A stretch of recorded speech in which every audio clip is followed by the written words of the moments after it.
दोस्तों, क्या आपको मालूम है कि भारत की सबसे बड़ी और बूढ़ी ऐतिहासिक पॉलिटिकल पार्टी को एक अंग्रेज ने बनाया था। जी हाँ दोस्तों, आज हम ऐसी पॉलिटिकल पार्टी के बारे में बात कर रहे हैं जिसको बनाने वाला तो अंग्रेज था, बाद में उसने देश पे एक लंबे चौड़े अरसे तक के हुकूमत की है। हम बात कर रहे हैं इंडियन नेशनल कांग्रेस पार्टी यानी कि भारतीय राष्ट्रीय कांग्रेस पार्टी के बारे में, या फिर पंजे वाली पार्टी के बारे में। दोस्तों, अगर बात की जाए तो ये 1885 के अंदर तकरीबन जो है तो आज़ादी से पहले बनाई गई एलियन ऑक्टिव ह्यूम के हाथों। ये एक राजनीतिक ब्रिटिश जो है तो ऑफिसर थे जिन्होंने कांग्रेस पार्टी की बुनियाद रखी। उसमें कई छोटे बड़े मुस्लिम और कई अदर नेता भी थे और कई जो है तो राजनेता शामिल थे। फाउंडर मेंबर के तौर पर अगर देखा जाए तो कई इसके अंदर नाम गिनाए जा सकते हैं, लेकिन उन तमाम लोगों का नाम अब जो है तो कांग्रेस इस्तेमाल भी नहीं करती है या फिर उनके फोटोज़ को भी अपने ऑफिस के अंदर जगह नहीं देती है। जिसमें सबसे इम्पोर्टेंट की अगर बात करें तो मोहम्मद घोष थे, विलियम विडनबर्ग थे, दादा भाई नेहरू थे, बदरुद्दीन तैयब जी थे और कई ऐसे बड़े छोटे नेता जो उस वक्त नहीं थे लेकिन उसके बाद जो है तो कांग्रेस की बुनियादों को मजबूत करने में जुटे हुए थे। 28 दिसंबर 1885 को यानी कि तकरीबन 139 साल पहले जो है तो भारतीय राष्ट्रीय कांग्रेस पार्टी का भारत के ही अंदर एक ब्रिटिश नेता के द्वारा जन्म होता है। इसकी अगर बात करें तो भारतीय राजनीति में कांग्रेस पार्टी का बहुत बड़ा लंबा चौड़ा इतिहास है और उसके ऊपर कई बड़े दाग और धब्बे भी लगे हुए हैं, जिसको लेकर दोस्तों अगर हम बात करें तो कांग्रेस कई एक मुद्दों के ऊपर फंसते हुए भी नजर आएगी। लेकिन इसके अंदर जो है तो हम बात करेंगे किस तरह से जो है तो भारत देश 1947 में आज़ाद हुआ, उसके बाद 1952 और कई एक इरा के बारे में। जी हाँ दोस्तों, भारत ने कई एक इरा देखे जो कांग्रेस के नेतृत्व में जो है तो हिंदुस्तान के अंदर चर्चित रहे। भारतीय राष्ट्रीय कांग्रेस की पार्टी की अगर बात करें तो कई बड़े नेताओं की इसके अंदर सूची ऐड हो सकती है और प्री इंडिपेंडेंस इरा और पोस्ट इंडिपेंडेंस इरा के बारे में भी इसके ऊपर बात की जा सकती है। भारतीय राष्ट्रीय कांग्रेस पार्टी की अगर बात करें तो राजनीतिक तौर पर इसके कई जो है तो पहलू निकल कर सामने आते हैं। वैसे मैं आपको बता दूं कि पहले जनरल इलेक्शन के अंदर जो है तो 147 सीटों के ऊपर चुनाव के अंदर जो तो उन्हें अपना प्रत्याशी उतारे थे और 42 जीते थे बाबू भाई देसाई की अंडर में। 1934 की ये बात हम कर रहे हैं। फिर उसके बाद आता है दोस्तों जो सबसे पहला भारतीय लोकतंत्र होने के बाद जो चुनाव होता है, जो जवाहरलाल नेहरू के नेतृत्व में कांग्रेस जीतती है, वो 489 सीटों की विधानसभा ये लोकसभा के अंदर 364 सीटों के ऊपर नेहरू के साथ के दौर में कार्यकाल में 51 की बात करें तो जीत दर्ज करते हुए नजर आती है। एक फर्स्ट सेकंड थर्ड नेहरू के इसमें लड़ती हैं। फिर उसके बाद चौथा से लेकर कई इंदिरा गांधी के नेतृत्व में चुनाव लड़ते हुए लगातार अपनी बढ़त बनाते हुए वो रहती है।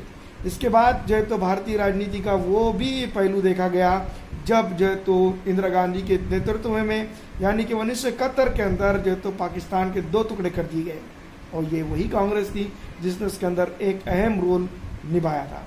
दोस्तों, कई मौक़ों के दौर पर अगर देखा जाए तो सोशल्स और वेलफेयर और कई एक मुद्दों के ऊपर कांग्रेस को सराहना भी करनी या सराहना के तौर पर भी याद किया जा सकता है।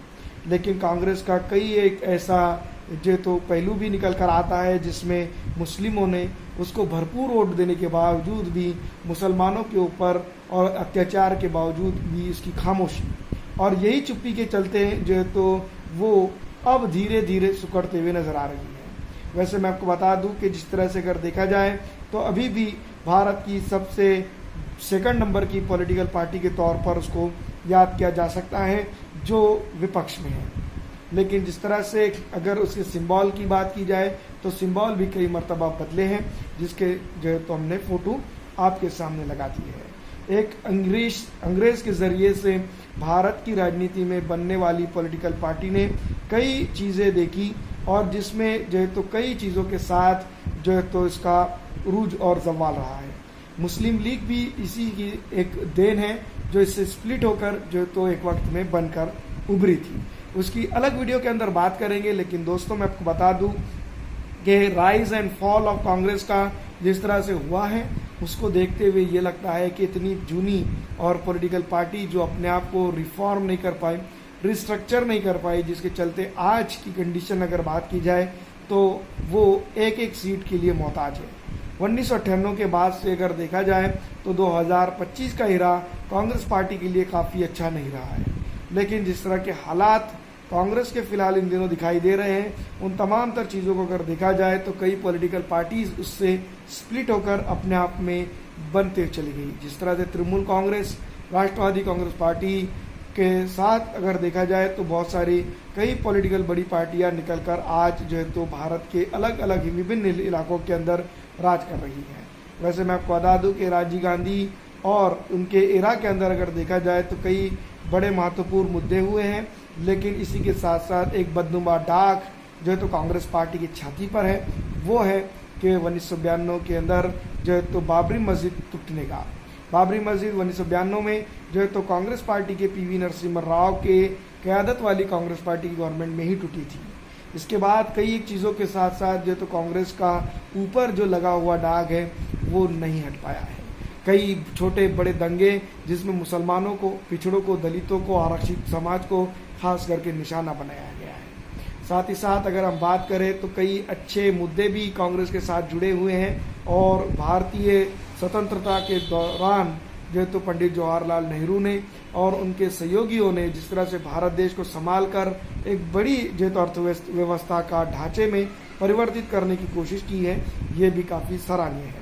लेकिन अगर देखा जाए फिलहाल अगर हम बात करें तो एक बड़ी पॉलिटिकल पार्टी होने के बावजूद भी कांग्रेस पार्टी ने उस तरह का अपना वजूद बरकरार नहीं रखा है जिस तरह से होना चाहिए था।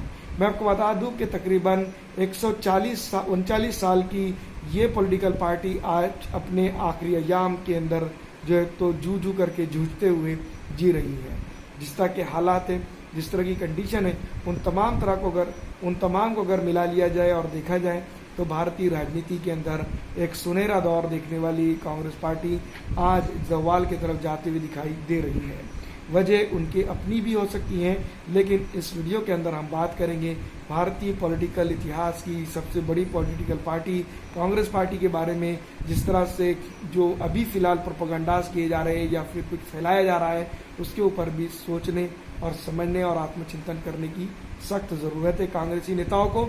लेकिन दोस्तों फिलहाल अगर हम बात करें तो कांग्रेस एक आइडियोलॉजी है और भारत की एक सबसे बड़ी और जूनियर आइडियोलॉजी में उसका शुमार किया जाता है। वैसे कई ऐसे मुद्दे हैं जिसको लेकर कांग्रेस कटघरे में भी खड़े की जा सकती हैं और कांग्रेस को कटघरे से बाहर निकालकर गोल्ड मेडल पहनाने का भी एजाज़ किया जा सकता है, क्योंकि कांग्रेस ने सबसे बड़ा वक्त तक राज किया है।